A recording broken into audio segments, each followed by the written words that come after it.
Tony ने जैसे ही हल्के से अपना हाथ घुमाया, उसके बगल में रखा मिसाइल जोरदार गर्जना के साथ लॉन्च हो गया। हवा में पहुंचते ही वह 1 दर्जन से भी ज्यादा छोटे छोटे वॉरहेड्स में बंट गया और हर एक ने अपने लक्ष्य को बिल्कुल सटीक निशाना बना लिया। यह खौफनाक हथियार जेरिको मिसाइल था, जिसे खुद टोनी ने बनाया था, लेकिन टोनी ने कभी नहीं सोचा था कि यही हथियार एक दिन उसकी जान लेने वाला होगा। हथियारों के प्रदर्शन से लौटते समय अचानक उसके काफिले पर मिसाइल से हमला हो गया। कुछ ही सेकंड में पूरी सुरक्षा टीम मारी गई। टोनी अपनी आंखों के सामने अपने बॉडीगार्ड को गोलियों से छलनी होते देखता रहा। टोनी लड़खड़ाते हुए गाड़ी से बाहर निकला और मदद के लिए पुकारने लगा। तभी अगले ही पल एक और मिसाइल उसके बिल्कुल पास आकर गिरा। उसने नीचे देखा तो दंग रह गया। वह मिसाइल भी स्टार्क इंडस्ट्रीज की ही थी। भागने का समय नहीं था। जोरदार विस्फोट ने उसे सैकड़ों फीट दूर उछाल दिया। इतने बड़े धमाके में किसी का बचना नामुमकिन था, लेकिन अपनी सुरक्षा जैकेट की वजह से टोनी किसी तरह जिंदा बच गया। फिर भी धातु के तेज टुकड़े उसके शरीर के अंदर गहराई तक घुस चुके थे। खून लगातार बह रहा था और असली डरावना सपना अब शुरू हुआ। धुंधली चेतना में उसे महसूस हुआ कि उसके अंदरूनी अंग फट रहे हैं। दर्द इतना भयानक था कि वह चीख उठा और फिर बेहोश हो गया। जब उसकी आंख खुली तो सब कुछ बदल चुका था। उसकी छाती में एक लंबी नली घुसी हुई थी। उसे बाहर निकालने में भी उसे काफी समय लगा। 3 दिन तक लगातार पड़े रहने के कारण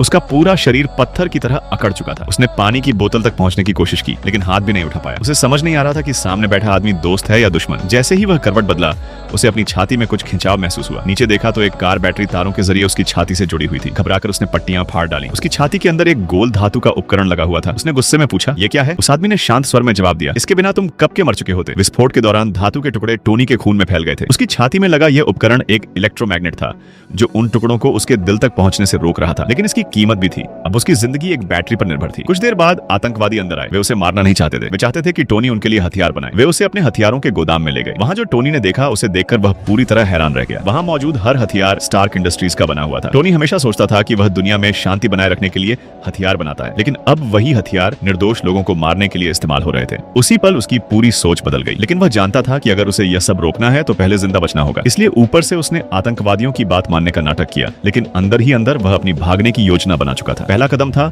अपनी छाती से जुड़ी बैटरी से छुटकारा पाना। उसने एक मिसाइल को खोलकर उसमें से पैलेडियम निकाला। उसे पिघलाकर चुंबकों और बेहद सटीक वेल्डिंग की मदद से उसने एक छोटा आर्क रिएक्टर बनाया, इतना शक्तिशाली कि वह उस साधारण बैटरी की जगह ले सके और उसकी जान बचा सके। इसके बाद उसने अपना असली प्लान शुरू किया। उसने नक्शों के ऊपर नए ब्लूप्रिंट रखे, जिनमें एक लोहे के कवच आर्मर सूट का डिजाइन छिपा हुआ था। शक से बचने के लिए वह उसके हर हिस्से को अलग अलग बनाता रहा। धीरे धीरे आतंकवादियों को शक होने लगा। वे गुस्से में अंदर घुसे और उससे सवाल करने लगे। तभी उसके साथी कैदी ने झूठ बोल दिया कि ये सभी हिस्से मिसाइल बनाने के लिए हैं। आतंकवादियों को उसकी बात पर भरोसा नहीं हुआ और वे उसे मारने ही वाले थे। तभी टोनी बीच में आ गया और बोला, अगर यह मर गया तो मैं तुम्हारा हथियार कभी नहीं बना पाऊंगा। वे कुछ देर रुके और आखिरी चेतावनी दी, कल तक मिसाइल तैयार कर दो, वरना तुम दोनों मर जाओगे। उस रात टोनी बिना रुके पूरी रात मेहनत करता रहा, धातु को गढ़ता रहा, पुर्जे जोड़ता रहा और हर छोटी बड़ी गणना पूरी सावधानी से करता रहा।